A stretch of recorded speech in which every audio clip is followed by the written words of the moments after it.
Hello and welcome to the King and Queen of Homeschool Together. Thanks for joining us. We're business up top and pajama pants below, but you can't see that today. You didn't tell them. I thought I was going to get away with it. No, I won't make you stand.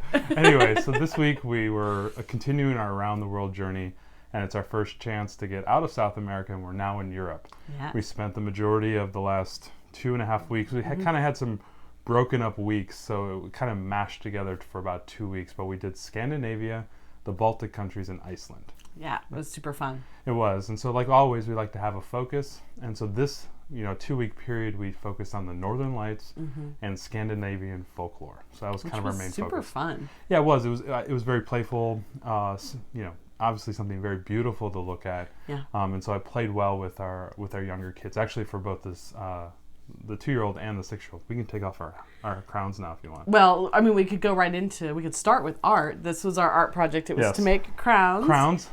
This is the 2-year-old's crown. Right, and it didn't get anything drawn on it. No, so. That's the 6-year-old's crown. A little Hey, better. you know what? I don't think this is half bad. Are you sure this isn't the 2-year-old? There's a lot of scribbles on here. The 2-year-old might have gotten a hold of the 6-year-old's crown. Oh, that makes sense. Yes, obviously, yeah. So this was the paper craft from Around the World Art and Activities. But it was both crowns and making paper castles. And so it kind of didn't survive to make it on this video.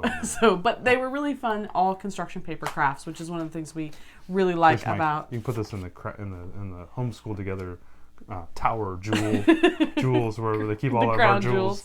So we really like Around the World Art and Activities. If you've heard us talk about it before, it's out of print now, but you can find lots of used copies of it, and it's what was originally recommended for Build Your Library before the update. We like it because it includes lots of paper crafts and things which are really easy materials-wise. Yes. And our kids always enjoy.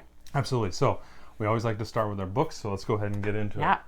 So the Tomten and the Fox. So this is a kind of a fun, playful folklore tale. Right. So Torchlight recommends that you read the Tomten or the Tomten Tales. This is a sequel, the Tomten and the Fox. This is one we owned, so we decided to go with this. I think you could read any of them, but this is what we had available. Yeah.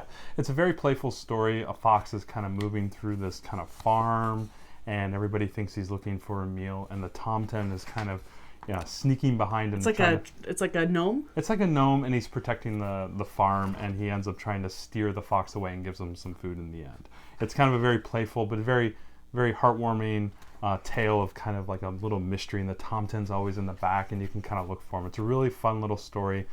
We read it a couple times. It was a really nice touch-off point for gnomes, and gnomes are kind of fun to look at anyway. So so this started our folklore. Yeah, absolutely. Next one is the noisy children of the children of the noisy village. Yes, so you read this one. This is a chapter book. Yes, this is a chapter book. This was for Build Your Library. This is a book about Swedish children. If you've heard of Astrid Lindgren, she's the writer of Pippi Longstocking. But this was not as over the top and strange as Pippi Longstocking. I actually enjoyed this much more. It has a little bit of art in it. Yeah, there's a little bit of drawings. This is really the story of 3 families of Swedish children that live near one another and their adventures. It's very wholesome. My daughter loved it. She couldn't wait to read it. In fact, we finished it. We were supposed to take 2 weeks to read this, and we read it in 1 because she just loved it so much. It talked about some Swedish traditions at Christmas and New Year's and some other things. So it gave a good vision of rural life, albeit, a while back. I think this is set in maybe the 20s, 30s, something like that. But still, my daughter really loved this. So I highly recommend reading this one with your learners. Absolutely. Next one, Trouble with Trolls by Jan Brett. This is for Norway. For Norway. Very beautiful story, very beautiful drawings.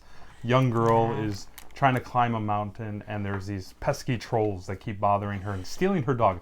The poor dog keeps getting stolen over and over again. It was so cute, though, and our daughter really enjoyed this book. Yeah, she did. If you you may have seen Jan Brett books, The Mitten, and there's a few others. They usually come out around Christmas time. We have several of them in our Christmas box. Yeah.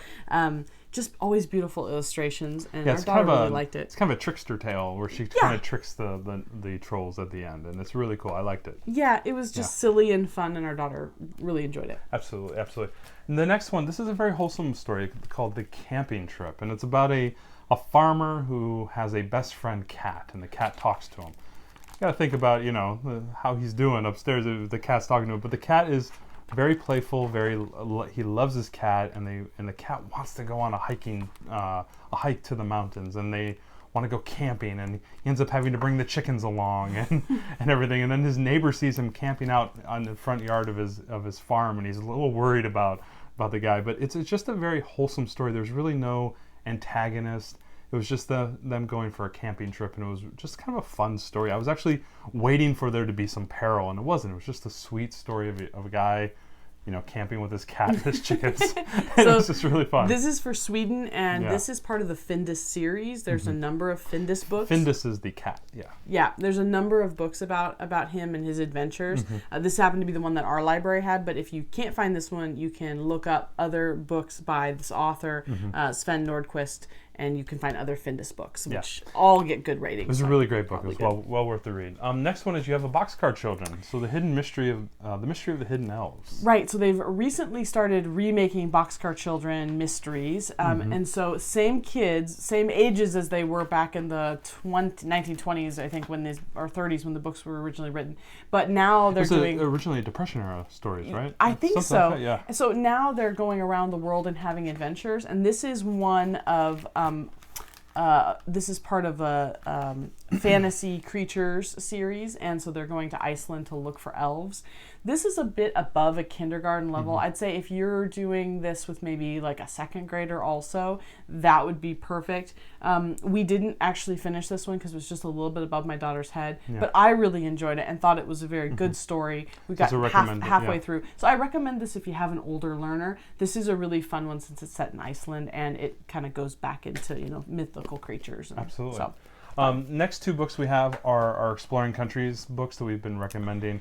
So we have both Iceland and Finland, and these are just great, simple, bare bones facts about the various countries. But with good big pictures, beautiful pictures, and things, and it's a short read too. Sometimes when you get perfect for kids. When you get into these kind of informational books about countries, they can be a little long.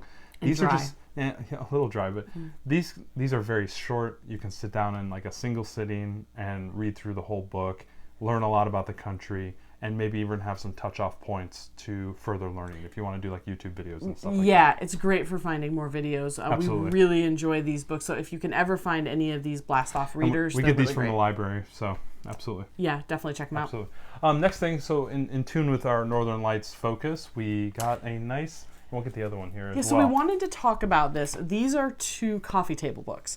And I thought these would be a good addition. So if you can just get some coffee table books. What we did with these is our learner looked at these beautiful books while we were reading stories to her.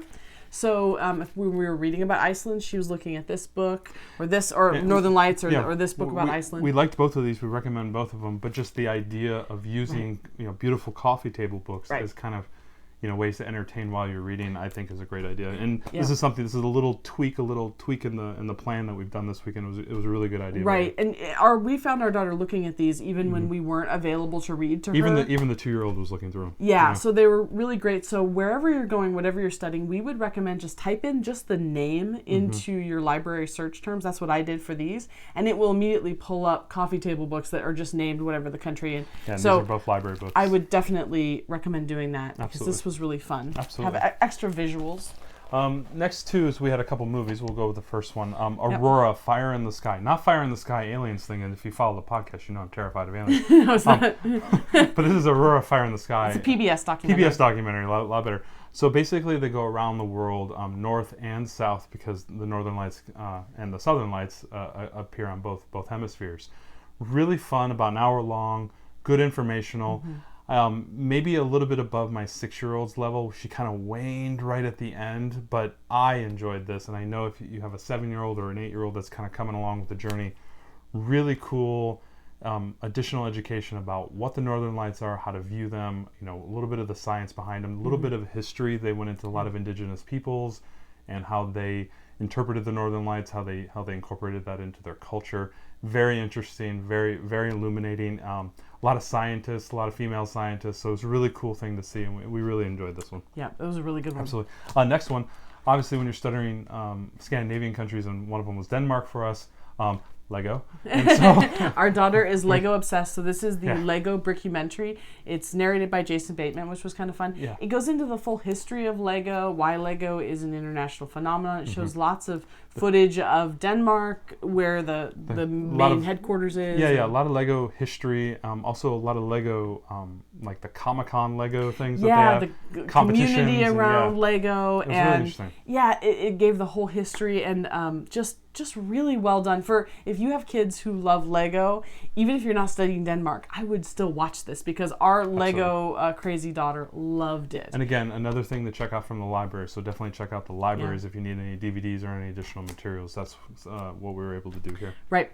Now, the last thing that we watched this week, because we do have 2 daughters, under the age of 7, we watched Frozen 2 because even though it's set in That's a popular movie, isn't it? yeah, I think so. Sort of, yeah. I couldn't watch Frozen 1 again because I have seen it just too many times. So we watched Frozen 2. Obviously, it's not set in a real Scandinavian place, but it is based off of that culture, and because it had so much of the same architecture and different things, it was a fun thing for us to do. Not entirely educational, but it went with the Scandinavian flavor, and we really enjoyed watching it's it. It's an easy get as well, since you have Disney. We have Disney Plus, and, Yeah, and we it was use Disney easy. Plus a lot, so it's right there waiting for Oh, us. So. that's right. Next thing is we did a lot of videos, and we always like to talk about a lot of YouTube videos that might have kind of spurred some interest. And since we're in Europe, what better than have us than do a little bit of Rick Steves. Right, we talked about that on our last video if Yeah. you watched that. We are big Rick Steves fans. We've been to Europe and we used his travel guides and his audio tours for seeing certain sites. And the videos to prep us. And the videos. We really love Rick Steves, and he's from Seattle, so we just really enjoy that. Yeah. One of the things I really like about Rick Steves' videos, they aren't made for kids. There's nothing adult in them, but they're just made for general audience. But they're really great because they give you not only the sites and what to see and what's interesting, but he also gives the history and bits about the culture. Yeah, that's you what get I like a too, really good portrait of a place based on the videos, and they're all on YouTube for free. So if you do some searching around on Rick Steves Europe, subscribe to their channel. There's tons of stuff on there, and they're always really good. And our daughter really loved them, and we loved them. We were like, I want to go there, and I want to go there. Those on the list. No, it's really great. Rick Steves is such a great resource. It's invaluable, especially if you're going through Europe. It's a great thing. Next little video that we got into was a little bit of ice sailing. Our daughter that was crazy, was super guys. excited about this. We hit a little bit of the Baltic countries, so Estonia, Latvia, Lithuania. Real popular to do a lot of ice sailing there in the Baltics. It was in Estonia, wasn't it? I think the video was from an Estonian team, but I think it's all through that area. They like to do a lot of ice sailing. So imagine a boat kind of on skis, on like big ice skates, and then sailing across the frozen sea. Like it's not like just a lake, it's the ocean. And it's really, really cool to watch. really They're going neat. super fast. Our daughter really loved it. So nice drone shots. We have a couple of videos that we were able to watch. Additionally, we went to Iceland, did a lot of Iceland studying. We've been to Iceland, so we were able to show her some of our videos. That was kind of fun. Yeah, and our pictures, that was really fun. But she really enjoyed the volcano videos, and just recently they had an eruption this past year, and it was a little out of the way, but people brought their drones there, and there's so many beautiful drone sequences of flying over this volcano. It really captured her imagination. Yeah, it was really cool. We also did videos on bobsledding, so if you visit Estonia, you can actually go or was it Latvia? I think it was... It might have been Latvia. It was Latvia. If you visit Latvia, you can go and ride in a bobsleigh. You can do it as a tourist. I think it was a BBC travel video. It was really fun. And then there's people who are making their own courses in their backyard. Yes. And so now our daughter's obsessed when it snows here. We Eventually, don't- for we the don't- 2 days that Yeah, it 2 snows, days. she wants us to build a whole bobsleigh track in the backyard. So that was pretty fun. We enjoyed that. So yeah, there was like a lot it was of really fun, great. fun little touchdowns there. Obviously, cooking in the classroom, taking it to the kitchen is a big thing for us. Because we love to eat. We love to eat, and we went ahead and did Swedish meatballs. Where did you get the recipe from? Swedish meatballs recipe was from Cooking Class Global Yes. Feast, which is the book recommended to use in Build Your Library. It was actually very good. You did It was a great good. job. However, if you use this recipe, I just want to say, don't mix the breadcrumbs and the milk ahead of time because it made like these hard like clumps of breadcrumbs. I wouldn't do that. I would go ahead and just dump it all in with the meat. And the other thing is I would add a bit more, I would add beef base to the sauce to give it, and a little bit of butter to give it a little bit of extra thickening. But it came out really good. But if you do make that recipe, those are my tips. Yeah, little tweaks. But it was good though. It was tasty. It was a fantastic meal. We really enjoyed it. Additionally, about a couple months ago, we were in IKEA and we said, hey, we're going to Scandinavia. We need a yum box. We need to assemble our own yum box. And so we love Universal Yums. If you don't know the reference, exactly. It's a great subscription. And we went through and picked a bunch of foods off the IKEA shelves. That kind of where the checkout is, and we were just like picking like a bunch of. So it was great. We had our Swedish meatballs, and then we had our IKEA. I think it was like a sparkling pomegranate juice, kind of like a Martinelli's, but it was pomegranate and apple. And we had chocolate sandwich cookies and raspberry sandwich cookies, and we had chips and little really gummies and hazelnut chocolate.